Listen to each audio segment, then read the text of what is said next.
Hi everyone, I'm Huub Hildenbrand. Thanks for tuning into my channel, Huub Hildenbrand Guitar Academia.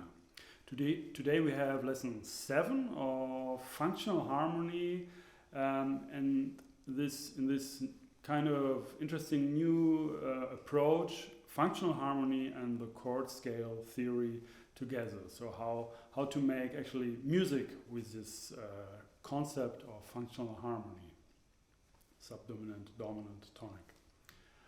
And in this lesson we will talk about the minor dominant and the parallel of the minor dominant. So let's get right into the endless ocean of music.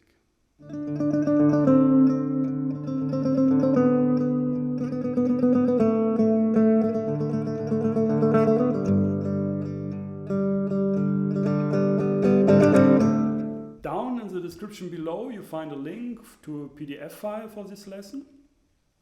And this lesson is about the minor dominant. This is a kind of an interesting sound. It's a very natural, it has a very natural occurrence in the E minor natural scale, in the Aeolian scale, because there on the 5th degree you find this minor chord. But when you speak about tonal music, Western harmony, you usually have on the 5th degree, you have this major triad or dominant 7th chord, which you actually need to really secure a strong E as a root in E minor. So if you don't use this dominant chord, this B in E minor, this B major chord or B dominant 7th chord, the D sharp, actually the leading tone. If you don't use it, it's a kind of a weak sounding minor.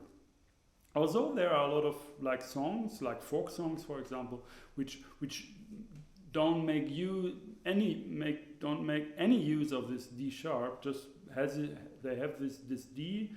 And so it's not so, how do you say, it's not so crisp in a way. Like having this major chord on the 5th degree, resolving that dominant to the minor chord. It's a very strong and very safe and characteristic sound and a very safe way to really make sure it's in E minor. But of course sometimes you would like to have a more wake kind of minor feel. And when we speak about wake, of course it's from our perspective of today, of all that time we listened and studied like Western harmony. When you go to modal music or more to like Gregorian chant or Renaissance music, it's a bit different. I mean, there are a lot of great, nice melodies, of course, and also in folk music, as I said, which don't use this leading tone, but they will be complete and beautiful in itself. So it doesn't have to do with beauty. It's just that when we talk about Western harmony, this major chord on the 5th degree really makes the minor tonality like 100%, 200% clear. That's also why we like to show more this D, the D natural, and we play with the Aeolian scale for a while, or maybe even with the Dorian scale. But at the end, when we want to close this composition, this song, we like to have a small D sharp inserted, which is moving to the tonic, to E. And you see this in many folk songs also. So this minor dominant, actually in a way I introduced you already in lesson 2 when we talked about the different scales for the dominant. I said you can also use Phrygian. That Phrygian is actually a quite nice sound there. And Phrygian, the chord, the basic chord of Phrygian is a minor chord. And it's just the 5th mode, you can say, of E minor Aeolian. So when you have E minor Aeolian, and you go go to the 5th degree. You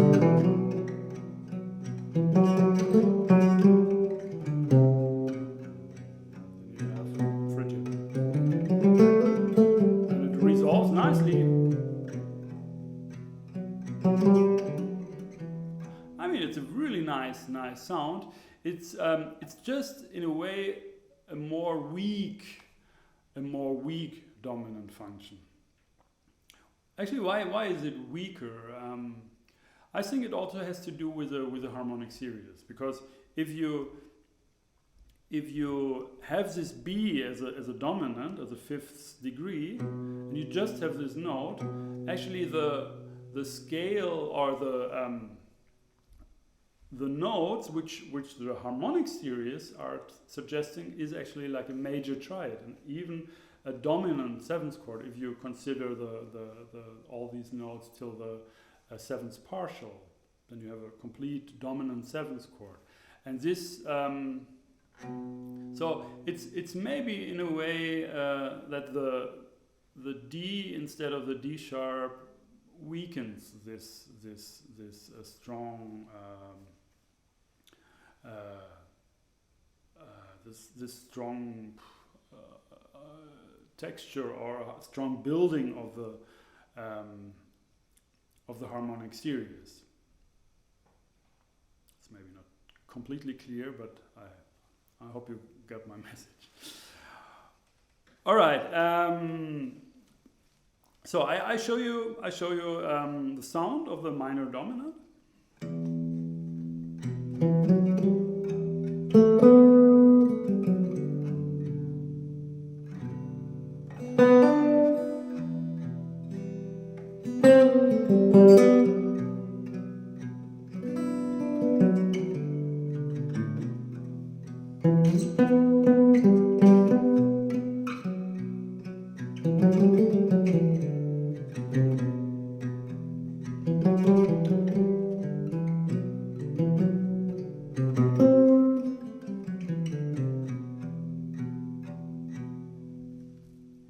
Maybe more Renaissance, medieval kind of a sound, or like an old folk song could be this kind of atmosphere.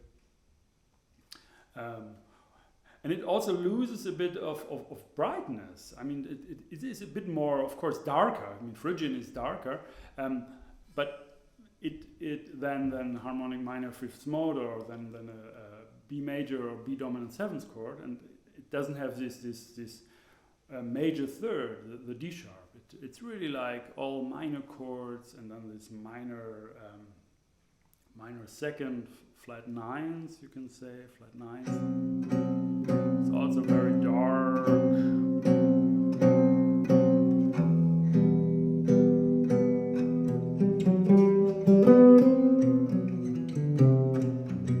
And one nice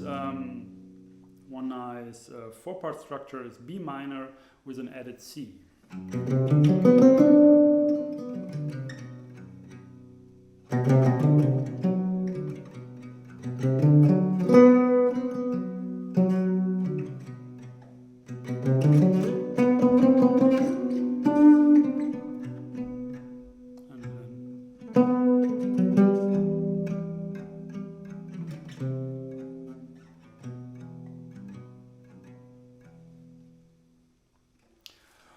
Okay, another thing you have, I mean, this chord on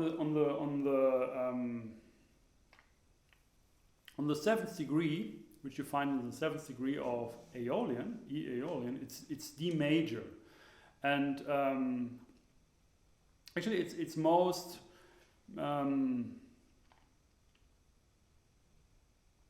its most natural function would be like a minor, the parallel chord of the minor dominant, and that's kind of not very usual, you can say. I mean, because as I said, normally you don't have a minor dominant, and so this chord with a D as a root, it's a bit.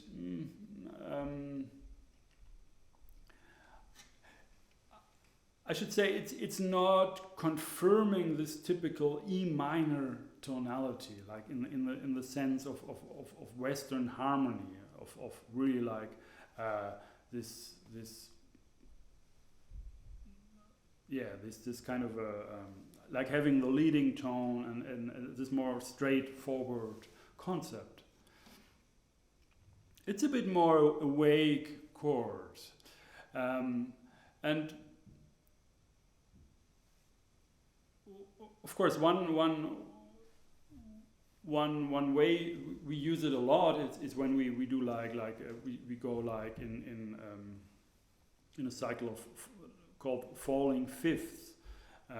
If we go diatonic, I mean we go through all the diatonic chords by moving the roots always down a fifth or perfect fifth, not perfect fifth, diatonic fifths down, or what's the same, perfect fourths up.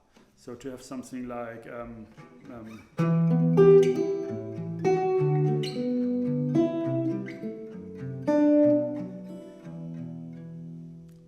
this kind of a progression. Then in this kind of a progression it's used very often. But there's also some association, you can say, that you are kind of for a short region, more in the tonality of G major, because they are really like close together. Sometimes you can't really divide these two. They also share the same key signature, and so sometimes when you play in E minor and you use these D major and G major and C major, which is diatonic in E Aeolian, there's a tendency that you get the feeling of a G major for a while until you go to the other chords like F sharp diminished and B7 and E minor. I think we will cover that later when we talk more about jazz harmony. But of course, in the next lessons, when we talk about this G major and C major chord in E minor, we also may I will also maybe tell you the same thing again. All right. This D major chord has also another there's another explanation for that. When we are in E major, when we are in the E major tonality, sometimes we call this D major chord the subdominant of the subdominant of the subdominant, or the double subdominant. In German we call this doppelte Subdominante, so the doubled subdominant.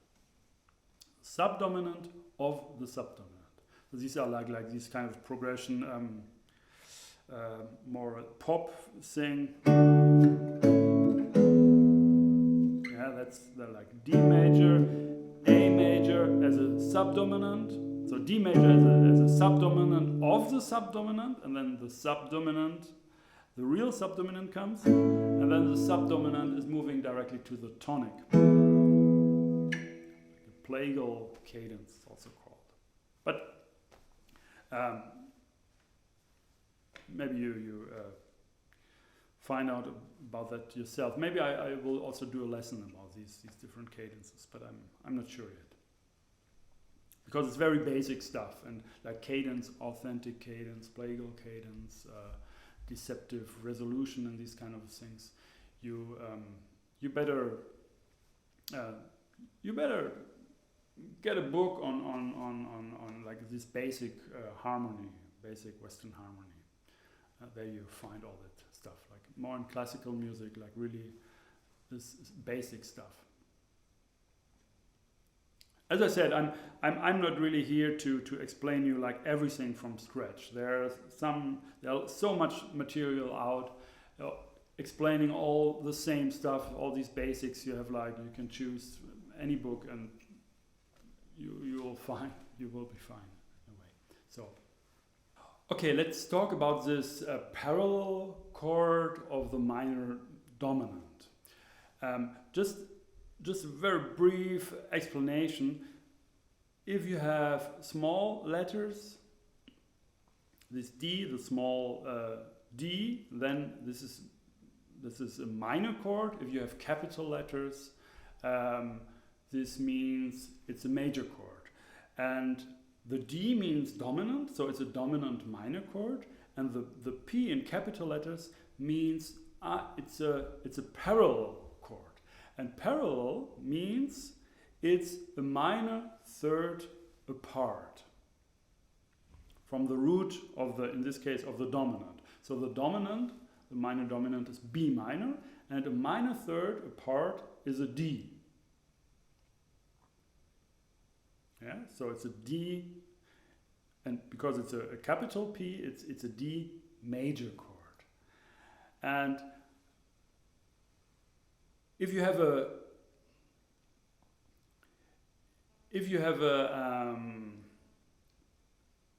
with major, it's vice versa.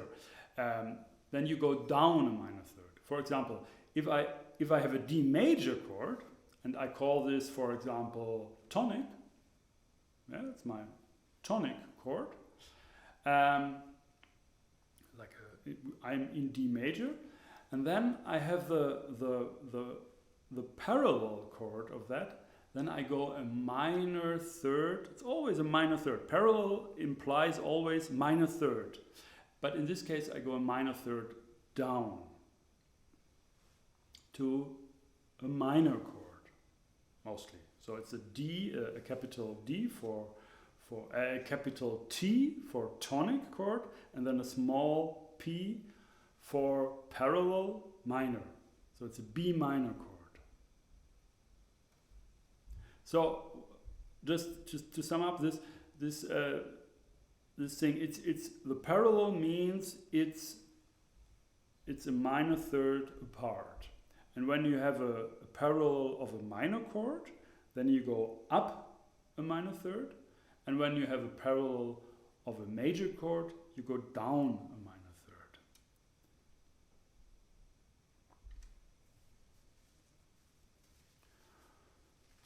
Okay, maybe this is a bit new or strange for you. I don't know. The thing is, the functional harmony is really used quite a lot in Germany, but outside of Germany, it's not so popular. There you have more this theory with Roman numerals, where you can also explain jazz and more advanced, complicated music more easily than to always assign the right functions. And also when you have music which modulates very quick, or you have a lot of trouble even to oh no, that's maybe not. But if it's getting more complex, more complicated, it's sometimes easier to use these just the Roman numerals. So in this case, it would be a flat 7 Roman numeral, and there you have a D major chord. So a flat 7, whereas the other chord would be like a minor dominant, would be a 5 chord in minor, so 5 minor. Okay, but that's a complete different story. Sometimes we will make some little connections, and sometimes it's easier to explain you something using these Roman numerals. But I think it's for this more basic and simpler approach, which I said it's still valid when you go into more and more complex music. But on this more down to earth, more simpler floor of the whole building, it's really, you can really sense all these forces, these different gravitational forces, and these different tendencies of the chords, and these you really can explain very well with assigning them a tonic, subdominant, or dominant function. And with this terminology, you can really explain this, what happens there. And you know that a dominant chord wants to resolve, and in which direction, what does it want, and the same for a subdominant and for the tonic. What's the function? To be stable, to rest. So yeah, these are these when you go more in a way more simpler with the music, on a more simpler plateau, then it's really all these forces are very clear, and it's a good basis also to know about that, because still when you use this Roman numeral analysis and then you're dealing with these forces, and so I think it's really worth also go into that for some time. I like this concept a lot. Okay, one more thing here with a minor dominant. In this case, with a parallel chord of the minor dominant. This is actually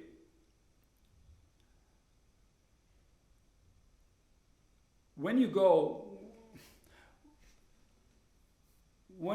more into this modal music, like scale, modal music. If we take this fourth scale we had on these scales for E minor, we have Dorian, we have E Dorian.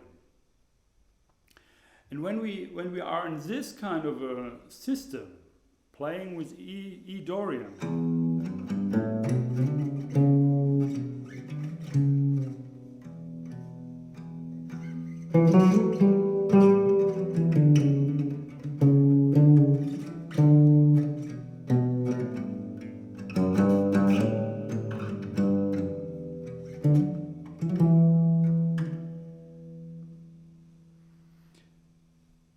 then it's very, very nice to alternate between this E minor Dorian with D major. With the D major chord, and also uses the D major scale, which is has the same notes as E minor Dorian. And when we do that, and I show you that now in a minute, when we do that, this actually, in a way, gives us this feeling of rest, of tonic feel on E minor, home base, resolution, and the D major chord gives us actually a kind of a dominant feeling. We have a very similar tendency there that the D actually resolves to E minor. So I think in this context, E minor Dorian, and then changing from time to time to D major Ionian, back to E minor Dorian. This is a very good example where we get a kind of a feel, or we can really learn about the dominant kind of a quality on this major chord on the flat 7th degree. So I play these. I play a bit around with E minor Dorian, and I alternate between with D major Ionian.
Okay, you got this idea. There was just a little mistake. I played a C and minor seventh on the D major chord instead of the C sharp. So I think you heard that. Huh? It's really obvious.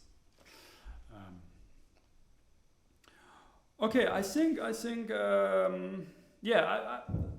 I think it's really clear, or you can sense this kind of a dominant feeling, and it's a very good example actually where you can, which really shows this dominant quality of this chord in this context. All right, that's it for that lesson. See you next week. Every Friday there will be a new video out. And I hope you like these lessons here on this channel, and if so, please don't forget to subscribe. And also there's a possibility to donate. Just go on my website, follow the link down below in the description, and there you have a button where you can donate to support my work here. This would be really cool. So thanks for watching. My name is Hildenbrand.